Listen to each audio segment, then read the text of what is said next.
is the age-old art of training a bird of prey to hunt with man.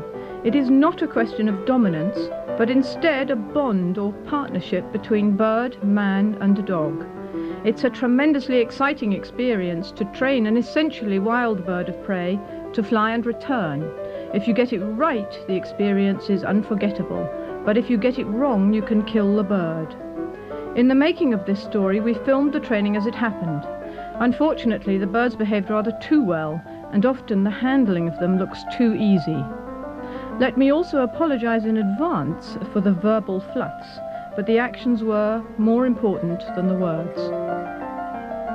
Birds of prey are divided into various different groups. For the purposes of falconry, they're divided into four: the falcons, the hawks, the buzzards and the eagles. The group we have here are the falcons, and all of these that you see here bar one are suitable for falconry birds. Probably the best known and the least suitable for most of us is the peregrine.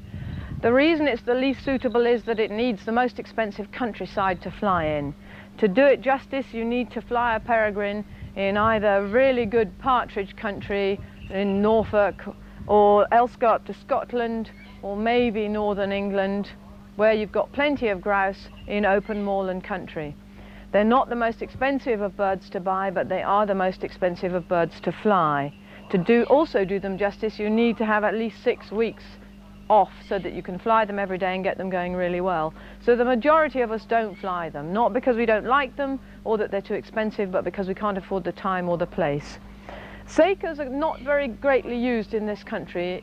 I'm surprised. They make good falconry birds, and they are the one falcon who actually likes taking ground game. So these can be used not only off the fist at rooks, but they could also be used off the fist at rabbits, not hares, they're too big, but certainly the females could take pheasants. This is a male that's 2 years old, just going from immature to adult plumage. Now next to him is a cross, a hybrid, between two species. They've got certain advantages. They have what's called hybrid vigor. They're much more energetic. This is a cross between peregrines and sakers, and it's a male. We haven't flown very many of them, but those that we have flown have shown tremendous potential, and this bird will be following through the training and going up to Scotland with. We have two that I haven't got on show here, and those are the lugger and the prairie falcon. Again, both of them good hunting birds, so long as you persevere. Both of them, particularly the prairie falcon, have a difficult temperament, to say the least. Prairies can be an absolute pain in the rear end, but if you can get over that first 3 weeks of hell with them hanging upside down, screaming and generally being awful, then once you've got them tame and settled, they're one of the bravest falcons there are, and will crash into cover after quarry quite happily. Lanners are my favourites, I would say. Dynamite birds for partridges if you work well with them. They've been underused again in this country because we used to have only wild ones in from abroad. Now with the captive bred ones, these would make very good falconry birds in the more enclosed countryside that most of us have. Kestrels are not falconry birds, without any shadow of doubt. You can't catch very much with them. You get the odd one that will, but generally they're catching worms and mice, neither of which make particularly good eating for humans. They're difficult to train because they're small, and the smaller the bird, the narrower the margin of error. And last but not least is the merlin. I say last because we're seeing it last, and also because it's the last of the falcons anyone wants to train. You need to be so experienced with these little birds. This little male here is only 16 weeks old and flies at 4¼ ounces at the moment, which means that if I go too low, it would be incredibly easy to kill him. Flown in open country, they used to be the ladies' falcon in the Middle Ages, and they're wonderful in the first 6 to 8 weeks of their hunting life because they will ring up after larks and give you the most dramatic flight of all. But if you're going to hunt larks with them, you need a license from the D.V. to do it.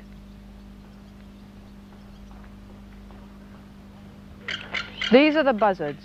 You'll notice that these birds are sitting on different perches from the falcons. The falcons sit on blocks which have a curved top which simulates the sort of rock or cliff that they would be sitting on in the wild. The buzzards and the hawks sit on a bow perch which simulates the branch of a tree that they might be sitting on in the wild. There are 4 buzzards used in falconry in this country, of which we have 2 here. The common buzzard, which is not here, is slightly smaller than the red-tailed buzzard, and has much smaller feet. It's a good beginner's bird because of its size. The bigger the bird, the less you're liable to kill it when you're training it in the early stages. But because it has very small feet, it's not so capable of catching large quarry. Although buzzards have suffered badly from myxomatosis in this country in the wild, because the rabbit population went down, the buzzard population went down as well. They are extremely good at catching rabbits, so long as you persevere with them. The other buzzard that I would not recommend in the slightest, unless you have an immense amount of time and patience and very open countryside to fly it in, is the ferruginous buzzard. They're birds of the open plain. They've got long pointed wings, and they live in the northern plains in North America, and in wooded country they're useless. They can't get up the sort of speed they need, and they can't maneuver and stop. So unless you have decent country, don't touch them. However, the red-tailed buzzard is a much better falconry bird altogether. It's bigger and more powerful than the common buzzard. It's got a bit more go about it, and it's capable of hunting rabbits, hares, partridges if you get it very fit, moorhens, coots, ducks, squirrels, which you have to be careful with because they can bite a bird's foot quite badly, and they'll regularly take pheasants so long as they're fit. Both the red-tailed buzzard and the Harris hawk are super birds for a beginner, because as the beginner is learning, the bird is learning. As the beginner gets better, the red-tail and the Harris will develop with him. The Harris hawk is probably the most popular falconry bird in this country at the moment. It's almost a buzzard and almost a hawk. It's between the two. Its Latin name is Parabuteo unicinctus, which means like buzzard. It belongs almost to both families. It's got the long tail and the shorter wings of the hawk, the long legs of the hawk, but the very big, powerful feet of the buzzard, and a much milder temperament than the hawk. A lot of people use them just as weekend birds, those people who haven't got time to fly them during the week, and you can go in, pick it up and take it out flying because they're tame enough and relaxed enough to be able to cope with that sort of hunting. They will also take a wide variety of game. Both the Harris and the red-tail, if you look after them well, will actually be with you for anything up to 25 years. After the Harris hawk come the true hawks, the accipiters. There are probably 3, maybe 4 in this country that you could get hold of. The black sparrowhawk, which we breed here, the Cooper's hawk, which is not being bred over here yet, but I think will be soon, and then the 2 British hawks, the sparrowhawk, which is the most difficult of all of the hawks to train, and the goshawk, of which we have one here behind us. But as a beginner, they're not a bird that anyone should ever attempt. They're temperamental, they're nervous, they're inclined to die on you if you don't know what you're doing. So really you cannot attempt any of the hawks until you stop being a beginner and you know exactly what you're doing. Eagles. Not the sort of bird for most people to fly, but we thought we'd show you some anyway. If you're going to fly eagles at all, you have to remember that this is a potentially dangerous bird. This is a male golden eagle here, and he cannot tell the difference between rabbits and Yorkshire Terriers. And it gets extremely embarrassing if your eagle goes around catching people's terriers. Ow! Will you be a bit more gentle? But if you have got the right sort of countryside to fly them in, and Scotland is obviously the place to fly golden eagles, then they're wonderful. But don't think you can do it unless you have no job, an awful lot of money, and thousands of acres to fly over with complete safety. Otherwise, the big eagles like golden eagles are a waste of time, and if the wrong people fly them, falconry may well get banned because of it. There are smaller eagles which you can fly, and in this country the only one that's being bred is the tawny eagle. It's not being bred in very great numbers, and the ones that we breed sadly are all hand-reared, not parent-reared, which makes them more difficult to manage. This is a female tawny eagle of the Indian variety, and her name is Alex. And these are capable of taking roughly the same sort of quarry that a golden's going to take if you're hunting with it. They'll take hares, they'll take rabbits, they would probably take pheasants as well, although most of the eagles need space. But you don't need quite so much space with these eagles as you do with the goldens or the big eagles. The options anyway are fairly limited in this country for the eagles that you can actually get hold of, and probably the only one available at the moment, unless you start importing, is this one. If you were going to take up keeping a horse, you would get somewhere to keep it and food and saddlery before getting it. The same applies when taking up falconry. Good quarters are essential, as is a food supply and a vet, and without permission to hunt over at least 1,000 acres of land, serious hunting is just not possible. As all birds of prey are protected by law in Britain, the legal position should be understood by anyone wanting to own one. The guys to ask are the Department of the Environment and the best of British luck. Travelling birds is not normally a problem except in very hot summers, when it is best to avoid the heat of the day. Always travel untrained birds in a large, strong, carpeted box.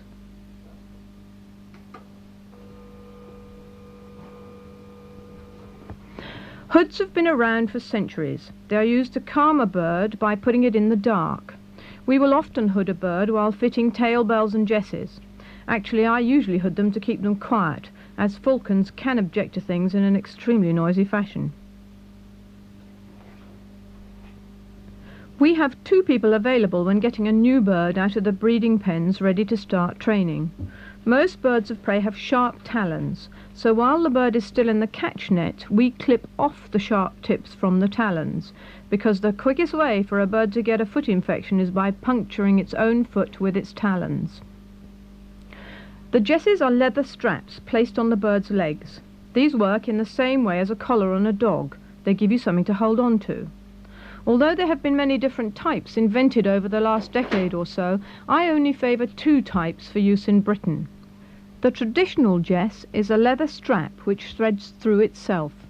The advantage of this type is that there's no metal eyelet to put pressure on the leg and subsequently cause injury.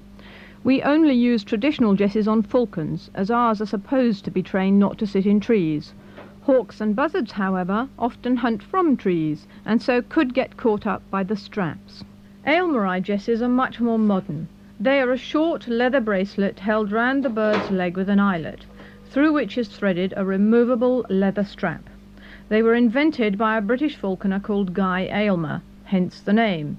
The straps are removed for hunting.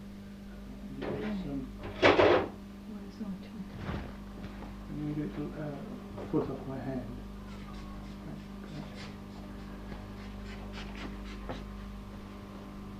Okay. At times, during any captive bird's life, it will have to be cast or held physically. It is all too easy to damage the vital flight feathers, and so we wrap a bird up while holding it. Notice how we always try to avoid self-inflicted injury with those powerful feet by using a cushion for the bird to hold on to. Also notice that although this is an unhandled bird, it really doesn't seem too worried by what is happening to it. The trick is to be confident in the handling, which will transmit to the bird.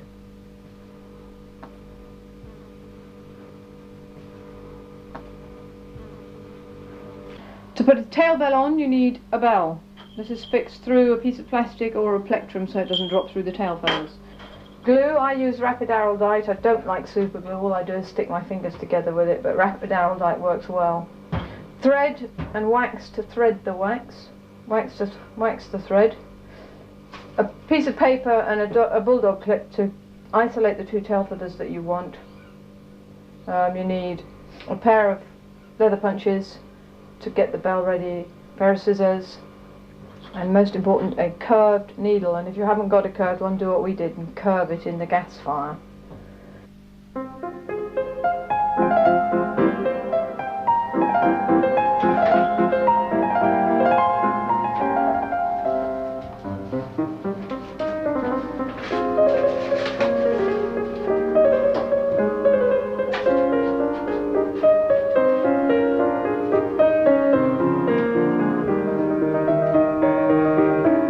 The whole point of a bell is to help locate a bird should it be out of sight on a kill or have decided to go AWOL.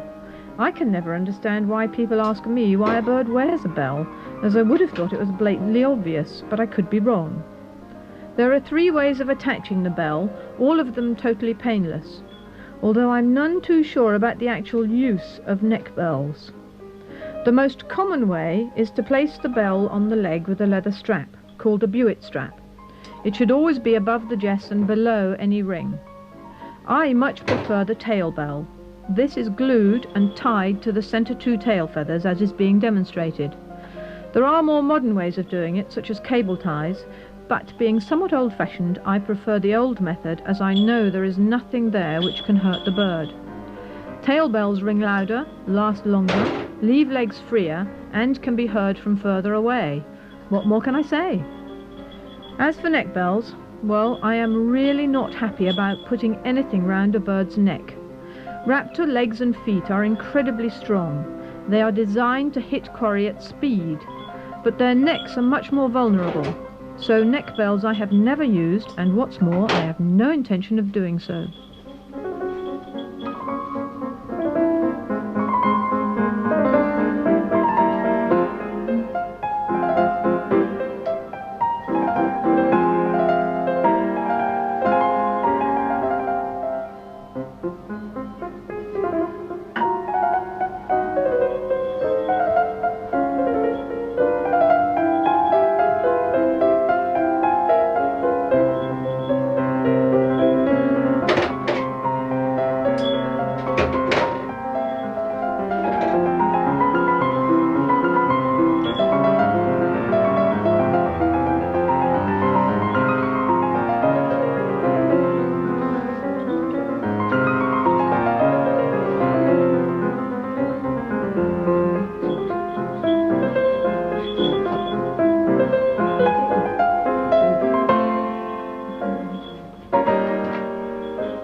We've jessed the bird and belled it. Now the next thing we have to do is to weigh him so that we can find out what his fat, straight out of the aviary weight is. Take off the leash. We don't want to know the weight of the leash. Then gently lift him so that the tail goes over the back of the perch, and put one foot up onto the scales. Pressing the back of the leg against the scales, he should lift the other foot on. And make sure that no part of his wings are touching anything else on the scales. You must get a true reading. And this bird weighs 1 pound 10 1/4 ounces straight out of the aviary. Take the jesses with the bare hand, bring up the glove, slide it up the jesses, and just lift him, easing his talons gently off the scales. You can see he's pretty upset by the whole thing, but it is only the first day he's ever been handled since he was 2 weeks old. Now what I've done here is I've put the jesses into safety position. This is the most important thing to remember whenever you have a bird on the fist. Whenever you pick it up or put it down, put the jesses into safety position between the fingers so that if it moves, the swivel comes up against the fingers and it cannot get loose. And now what we'll do is take him outside, put him on the grass and let him settle.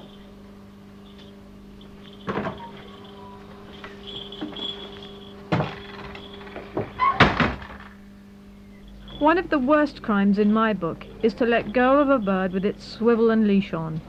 Its chances of survival are very slim, trailing equipment, which will undoubtedly catch up somewhere. That is why when we return a bird to its perch, it remains on the fist and the knot is tied one-handed. If the hawk is sitting on the perch while being tethered, it is not under control and could get loose.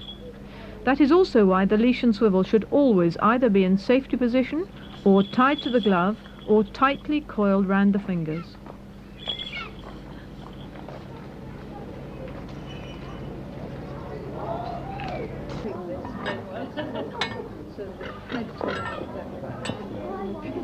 Knots are not my forte. However, the falconer's knot I can do blindfolded, in a hurry, in the dark, in the cold, when it's raining. All it takes is lots of practice. It's best to practice holding a full glass of water in the gloved hand. Then, while you are concentrating like mad on the knot, you will spill the water all over yourself and realise that had it been a bird, it would not have appreciated sitting at a 45-degree angle.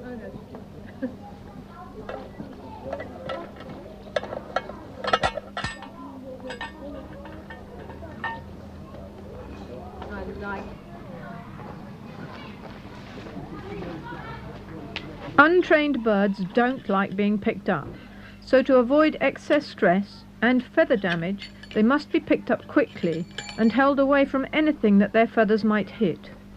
The leash must be secured before attempting to get the bird to sit up. Tying the leash to the glove is a good idea for beginners.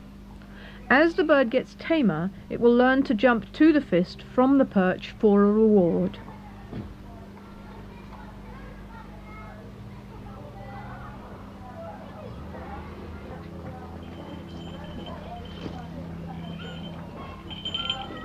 In the earliest days of training, the birds are often startled and horrified by everything around them.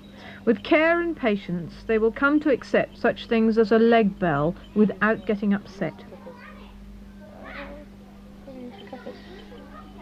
Punch the hole.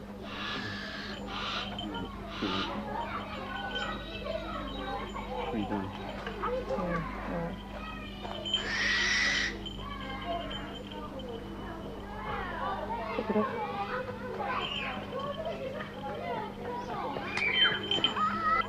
Get the scissors and look as if you're going to.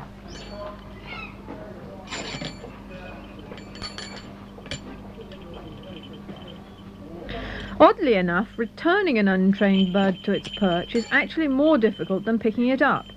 They seem to recognise their perch as home and will have more desire to get to it and away from their handler. This is why it's best to move well away from the perch area during all training sessions.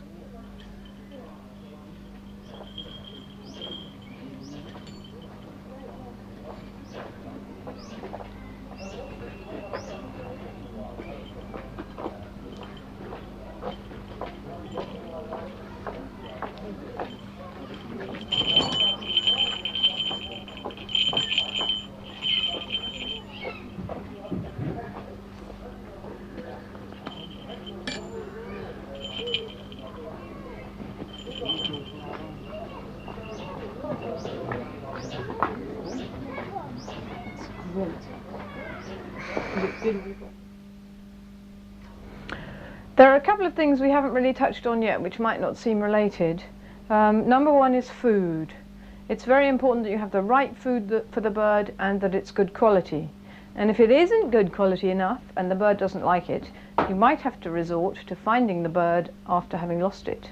And this little gadget here, which is radio telemetry, should help you do it. Now with the food, as I've said before, we always use beef when we're handling the birds because it's clean, high protein and all the rest of it. But occasionally you have to resort to using something else. This is a 5-week-old grown-on chicken, which I might use if I'm trying to encourage a bird that hasn't fed on beef before, and then slowly switch it over to beef. When you're using beef, it's much tougher than most other meat, so we use shin of beef, and you've got to cut it in a way which is easy for the young bird or the new bird to use. We get the beef cut down the grain. We get a whole lump of shin, and I cut it down the grain, not across. When I've got a really nice juicy bit for a young bird, I'd probably take a tougher bit for an older bird. I then slash the meat, cutting it across, avoiding the fingers, and then cutting it down so that it's almost cut through and diced. So when you have that on your fist and the bird starts to pull it first, it can bend down, pull a piece very gently, and immediately have a good bit that it can swallow. If it doesn't have a bit that it can swallow easily, it doesn't get encouraged. The other thing you've got to remember with food preparation is you'll need a fridge to keep the food in, and most people don't like bird food kept in with their human food.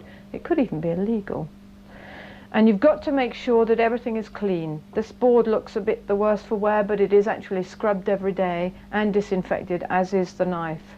Bags and gloves should also be kept just as clean.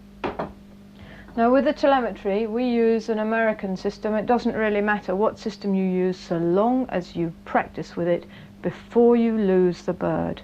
If you wait until you've lost the bird and then try and work out how the hell to use the telemetry, you are stuck. This is a transmitter which has a battery in it, which goes in there. It's pushed into the transmitter and held on with a cable tie, or sometimes there's a black bit of rubber Some of them have a screw top which keeps them in. Once you've got the battery in, check that it's working. And don't just hold it there and check. Hold it behind your back. Then the sound is going to go through your back and you are more sure that it actually is working. And check that the bleep sounds good. That'll tell you whether the battery is any good or not. If you've lost a bird, of course, you must fix the aerial on as well. We attach the telemetry to the bird using another cable tie which goes through the top, and we then put it onto the bird's leg normally while we're doing the weighing.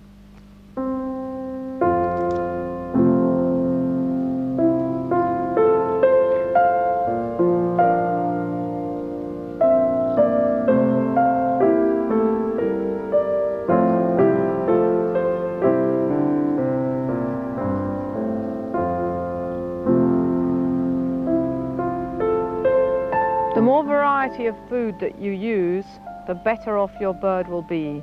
If you feed it on just one type of food, not only is it not particularly good for it, but you run quite a risk that the bird will only be used to one sort of food, and if you run out of that sort of food at any time, you are in dead stuck. We feed the birds here on beef, quail, chicken, rats, mice and rabbit. Never ever use food that has been shot, particularly not if it's been shot with a 12 bore, because lead pellets can kill the birds. Make sure that you know the origin of your food so you know what's happened to it before you've got it. Whenever we're feeding birds on the fist, we'll always use beef to start with. We may use quail or a rabbit leg later on. The reason we use beef is that it's high protein, it's clean, it's easy for them to pull bits off if you slash it before you put it on the fist. It doesn't ruin your falconry glove, or if you use day-old chicks, squirt egg yolk all over your clothes, which they're guaranteed to do. And it's also more acceptable to people who might see you feeding the bird. The other reason is that you can get a nice tough piece and the bird can only get small amounts off it when you want it to. If you have something that's going to fall to bits easily, the chances are the bird's going to have eaten far too much, more than you want it to. Now this bird is still not feeding, but you can see she's showing a little bit of interest. I keep touching her feet, moving my fist, making the meat move to try and get her concentration. There's a lot going on around her, and that disturbs her concentration. We may eventually have to end up taking her indoors where they will always respond more quickly. But for the time being, I want to try her outdoors and get her to feed if possible. Come on. She's very close to it. Everything that we're showing you here in the whole of this film is just our way of doing it. It's our opinion. It's my opinion. It's what we have found here works best. It isn't a hard and fast rule, and we're not saying that any other way is not right. What we are saying is that this is the way that we have found works best for our birds and what we do here. And we've been here 22 years. Come on. Now what I'm also doing here is not just getting the bird to feed on the fist, but doing what's called manning. I suppose you could call it womaning, really. Oh, she's so close. And basically all that is getting the bird used to you. And that's what takes the time in the early stages of training.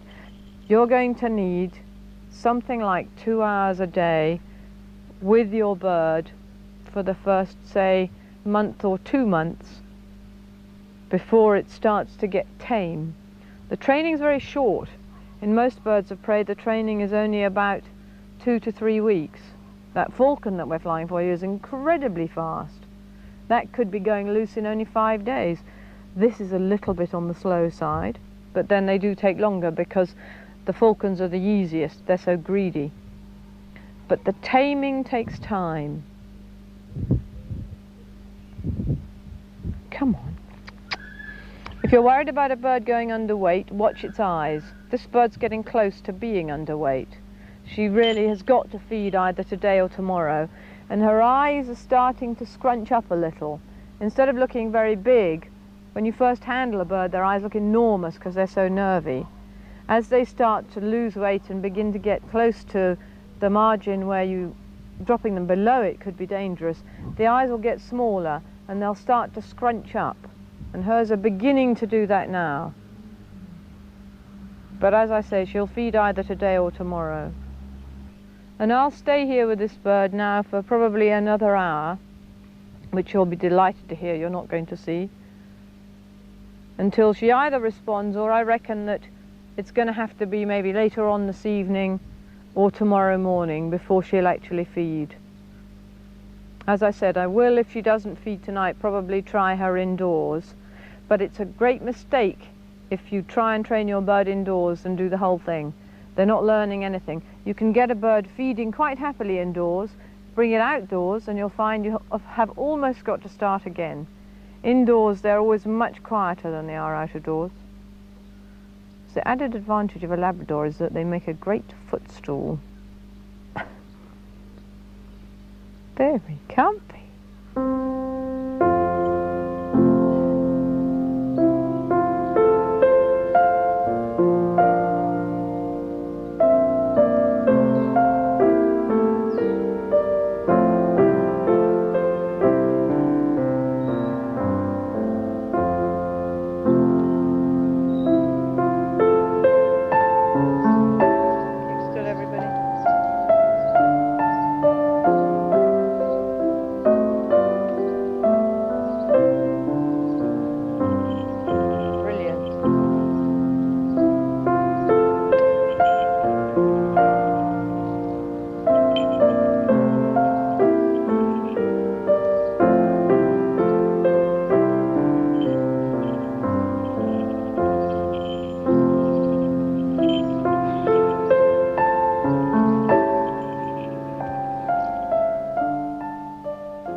With falcons, you teach them all to wear a hood. You can teach any of the birds to wear a hood, but generally I don't bother with anything other than the falcons, because it's only the falcons that you take out 2 or 3 of at a time to fly, and you can only fly 1 at a time, so the other 2 must be hooded to stop them being excited by the first bird flying.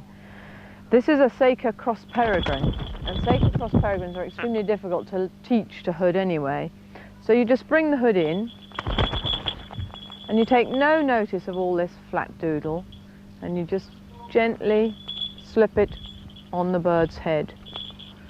Now you just leave it there to settle for a few minutes. Don't rush into it.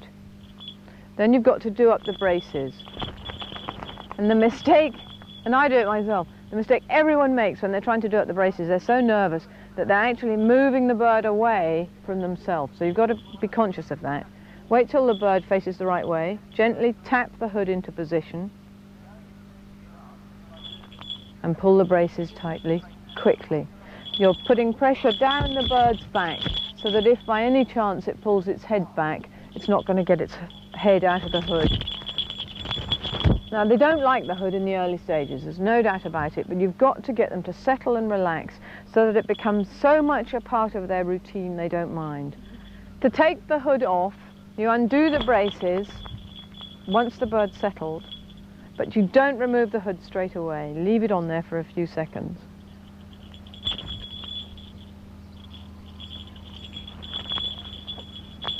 Again, always take your time. There's no point in hurrying. If you hurry at this stage, you'll just upset the bird.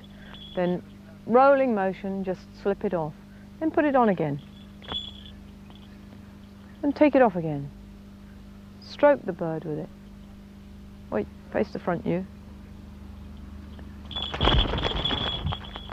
All of this is perfectly normal. Make it an easy motion over the beak and slip it on. But once you've started, complete it. If the bird tries to get away from the hood, then it's succeeding in what it wants to do. It doesn't want to wear it. Take it off again. Put it on again.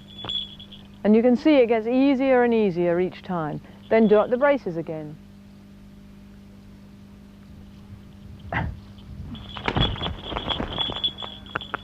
Just take your time. Now once you've done this a few times, the bird will slowly get used to it and relax in it, and you've got to leave that hood on for a period of time so it does get used to it. I don't like leaving birds hooded unattended. I think it's dangerous. The bird can come off a perch, it can get tangled up, nor do I like leaving birds hooded for hours at a time. I think it's very unfair on them. Sometimes it's necessary when you're travelling, but then when you're travelling you will be with the bird. The one thing you have got to be careful of with hoods, two things. Number one, if you're travelling, they can be sick. And if they are sick with the hood and the food can't get out, they can actually choke to death, and it has happened. The other thing that can happen is if you've got 2 or 3 birds hooded close by and one gets unbalanced and flicks its wing out, that can disturb the bird next door to it, who can lash out and grab hold of the accompanying bird's wing, which is why you should never at any time leave more than 1 bird hooded on its own. Last night this falcon fed on the fist for the first time. We're now going to see if he will jump to the fist. To do that we've got to make sure that he's secure, so I'm going to tie the leash to the glove so that if anything disastrous happens he can't go anywhere, or if he does go anywhere he's going to be taking a glove with him. Using the same falconer's knot, which is quite difficult to tie onto a glove, just secure him to the straps. Take off the hood, because they can't see where they're going otherwise. And you'll see when I take off the hood I undo the braces, or strike the braces first, but don't remove the hood immediately. Leave it there and then take it off, so that the bird doesn't get into the habit of pulling back immediately you undo the braces. Put the hood somewhere, usually on the ground, and in my bag I have a rather delicious piece of meat, which we're going to give him a tiny bit of. Yes. Then we're going to put him on the perch. Any old perch will do, but make sure that it's not slippery. Here I've got one specially built for them that is covered in carpet, but you don't have to go that far. Now look, there it is, look here. And this is where we ask him to jump to the fist for a reward. And he's never done this before. Oh, very good. But the reason this bird is being so incredibly quick to train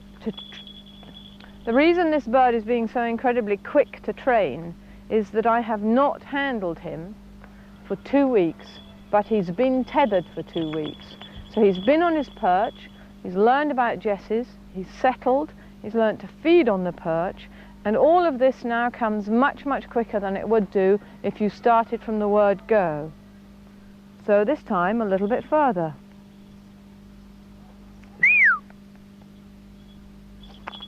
And again, a very quick reaction. I whistled because the whistle is going to be part of his life.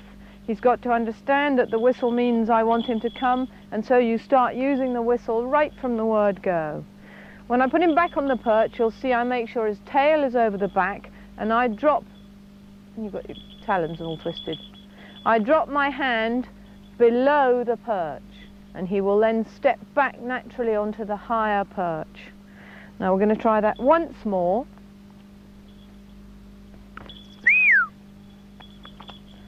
And then as he's being so quick, I'm going to see if we can actually introduce him to the lure today as well.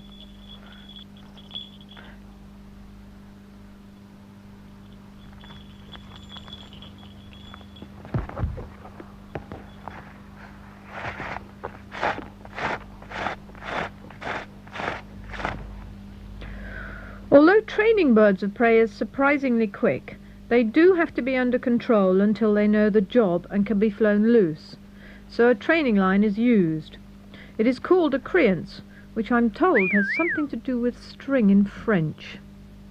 It should be braided terylene or nylon so that it is strong enough not to break and thick enough not to cut the bird. The lure is used to lure the bird back. Surprise, surprise. A lure can be used for any of the family groups of raptors, but is most commonly used with the falcons. It is important not to ask a bird to come too far at first, but also not to put the lure too close, or the bird won't have the confidence to drop at a very steep angle. Without doubt, making in to the bird on the lure and picking up is one of the most important parts of the training. If you hurry the bird, it will end up carrying, and if it does this with its kills, which are not on the end of a line, one tends to look very silly. So, patience is of the essence. A slow, low approach with food offered as a fair exchange is the key to the whole thing.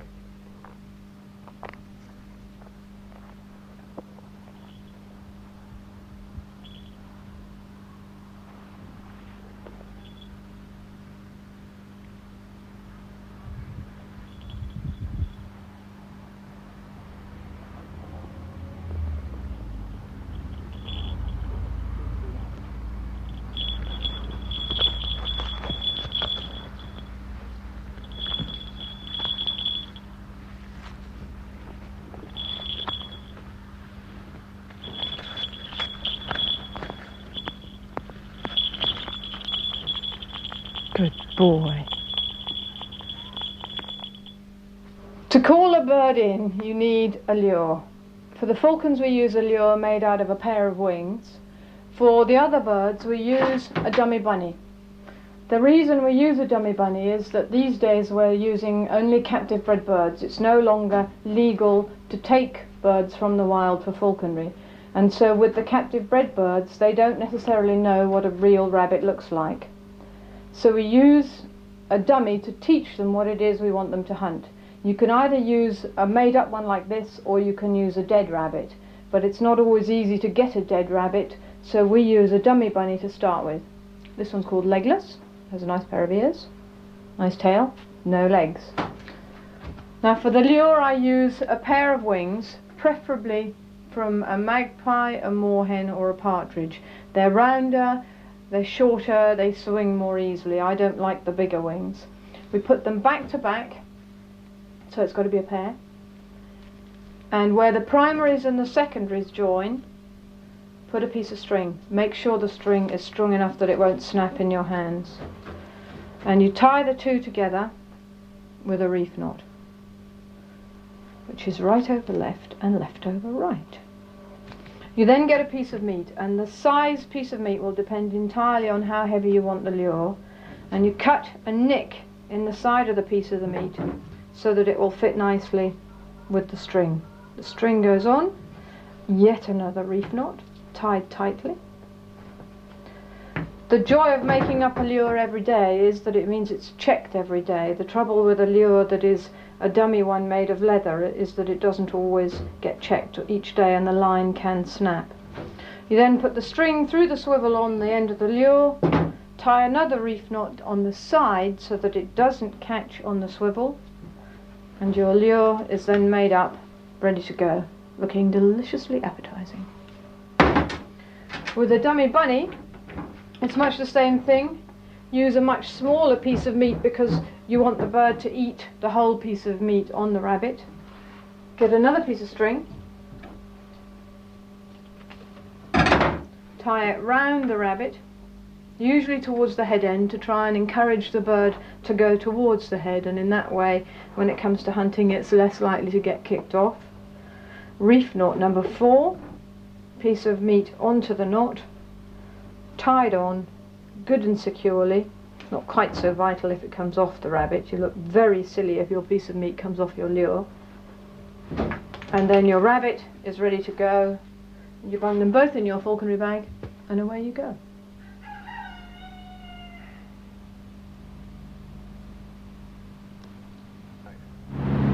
"8 days ago you saw this bird first feed on the fist. She's now got a name. Her name's Hebrides. And she's gone up from 1.9, she's quite a small Harris hawk, 1 pound 9 ounces, which is what she weighed when she first fed. She's now up to 1 pound 11 ounces, and she's jumping to the fist, and I hope being introduced to the dummy bunny. We choose a nice post to put her on. She's comfortable on that. Be careful of something like this when a bird's on the line. Just be aware of it so that it can't get caught up at all. As long as you know it's there, you won't have a problem. And bring the jesses and the creans to the front, so that if it does jump to the fist, it's not going to get caught up. Wind is vital, always is. You have to think about the direction of the wind before you ask a bird to come. This bird will not jump to the fist if you ask it to jump downwind. Later on, when it's experienced, it could probably cope with it, but not at the moment. So we're going to ask her to jump to the fist, only a short distance, for a nice juicy bit of meat. Very good. She's been doing this now for 4 days. Take the meat away, put her back on the post, jesses to the front again, and extend the distance that we're going to ask her to come.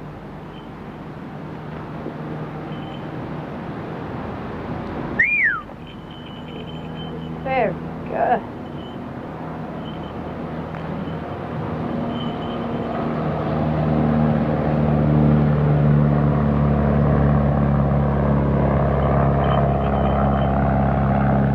She's coming well, better than I expected. She's just got the creans caught there. Make sure we get it all so that it's free and she's comfortable. And we just go on increasing the distance the whole time, getting her confident, making sure she doesn't eat too much in between times.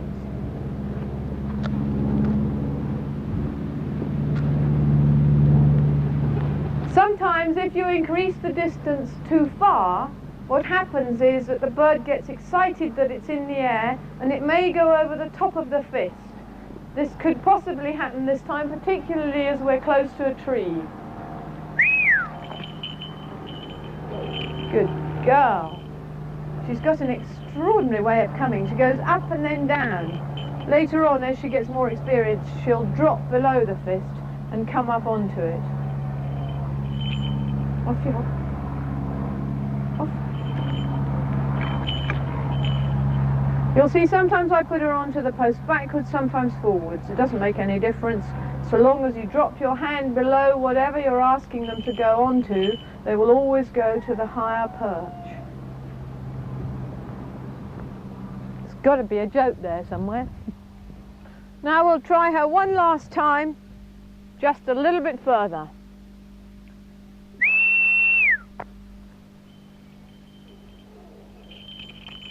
Good girl.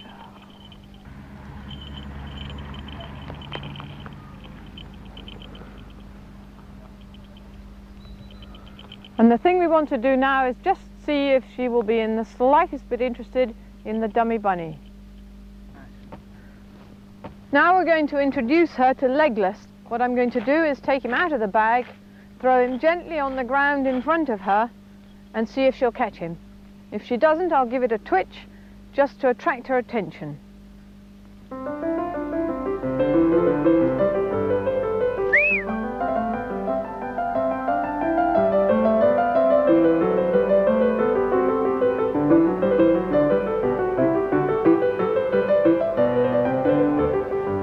This is the rare flying rabbit. Poor old Hebrides was rather too full of food to be interested in Legless by this time. In fact, she was decidedly apprehensive, but this is common with many buzzards and eagles. So the trick is to bring the bird to the rabbit rather than the other way round. Show the bird that the rabbit has meat on it, and eventually it will work.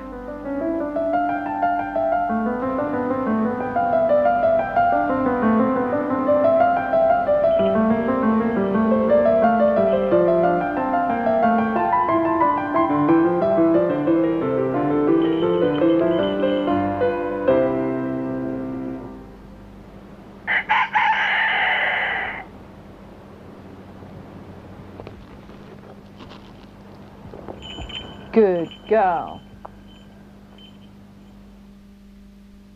The weighing machine is the most important bit of equipment that you will have. This is what tells you how the bird is, what's happening, what its health is like, and what its flying weight is. So have an accurate pair.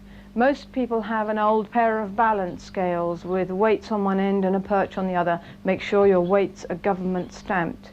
If you're using And old kitchen scales, the old spring balance, don't bother, throw it away. I've known them kill birds because they're inaccurate. And even with these scales, we check them on a regular basis to make sure they're still reading accurately. Now this bird weighs 1 pound 8 ounces. This is the bird we've been training right the way through.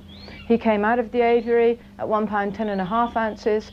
He went down to 1 6.5 and is now coming up again and still flying well. In fact, flew loose today at that weight. To make sure we know where the weights are going, we chart them down. You can either put them on a blackboard, as we do, with the bird's name, its flying weight, and a week's weights down under the days of the week, or you can have a book. And in the book you can not only put the weight of the bird, but you can also put the sort of things that it does, whether it behaved, whether it hung upside down, who it bit that day, and when it comes to hunting, what it caught and where it caught it. And it's great fun to look back on it afterwards. But don't forget, whichever way you go, the weight of the bird is absolutely vital. We're now a week into the training of this falcon, and he is actually going loose. But what we're going to do is show you some of the earlier stages, so we're going to go back a little bit. And I'm also going to show you a little trick that I have got for myself, which is with the leash and swivel, when you take it off, usually people shove it in their pocket. If they're using, sit still, if they're using a jacket rather than a bag, they might put it into a pocket there, and it's very easy to lose it. If you take the swivel off, slide it onto the leash, fold the leash in half once and then again, and put it onto the strap of your falconry bag, then at no time can you ever lose it. The only danger is you might get it caught in the horn of a charging bull, but that doesn't happen very often.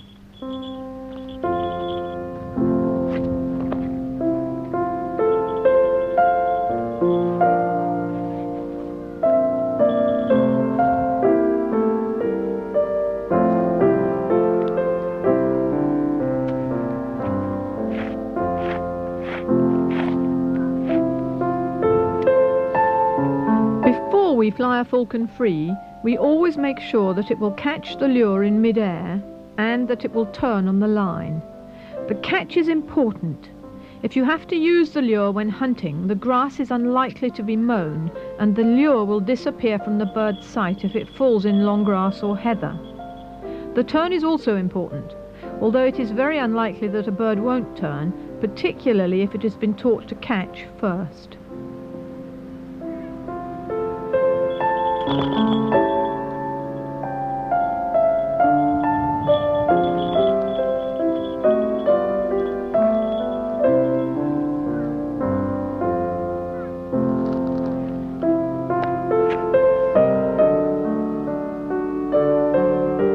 Right, he's now loose, so I'm not going to let him have it this time.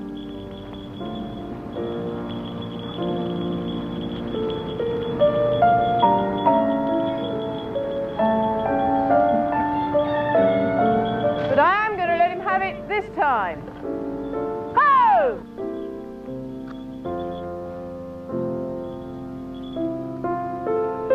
Watch how carefully the pickup is achieved. Slow and low are the watchwords throughout the bird's life. Once a bird is flying free, the quicker it is shown quarry, the better. We give them a couple of days free flying to build confidence, and then off we go.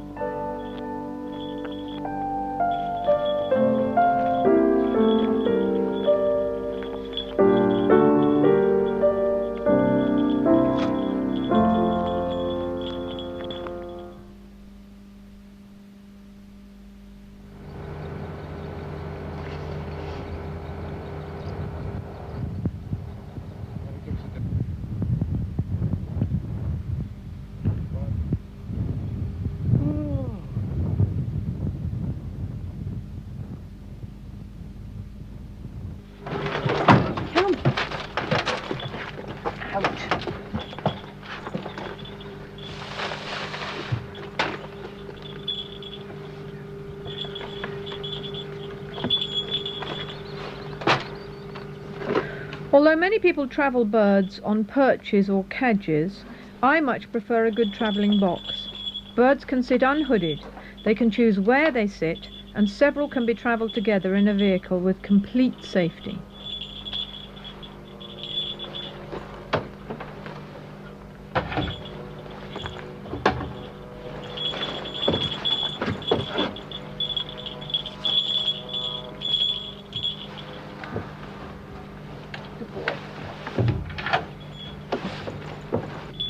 Trying to film a young falcon catching its first grouse just shows how very difficult entering falcons is. It was really very unfair of us to expect a young bird to do anything in 2 days, and we knew that from the outset. But we felt that we should try, for the sake of the film, to give anyone watching a tiny taste of fast net flying in true hunting country. Needless to say, he caught nothing, and was really at a loss as to what to do. However, had he been given more time, he would have succeeded.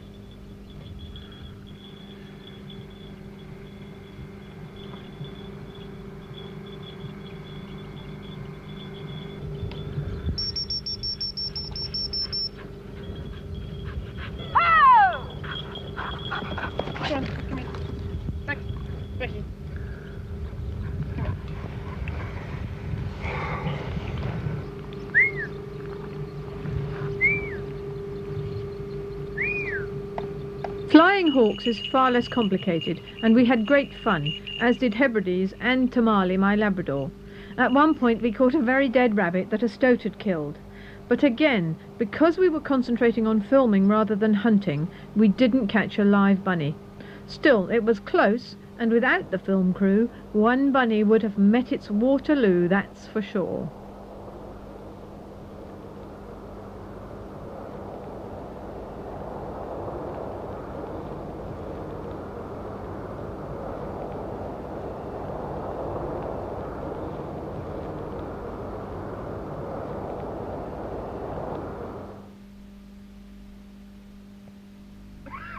Later in the day we went out with Martin Jones, his dogs and his falcons.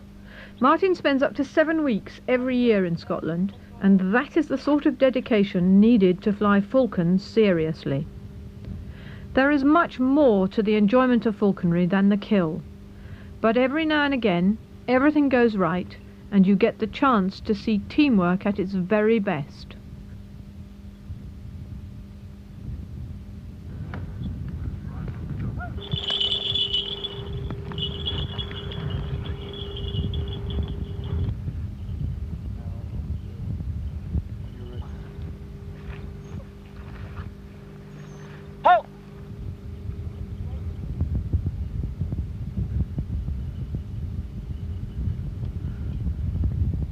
All right, get him up, Becky. Ho!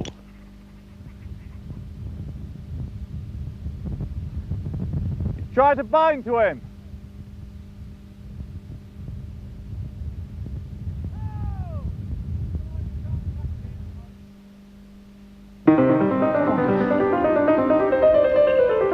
Oh, Becky. Well, there it is. Should anyone seriously want to take up falconry, the subject must be learnt before getting the bird, and I advise a good course. What should never be forgotten is that not only is there a long-term responsibility for a living creature's life, but also its quality of life.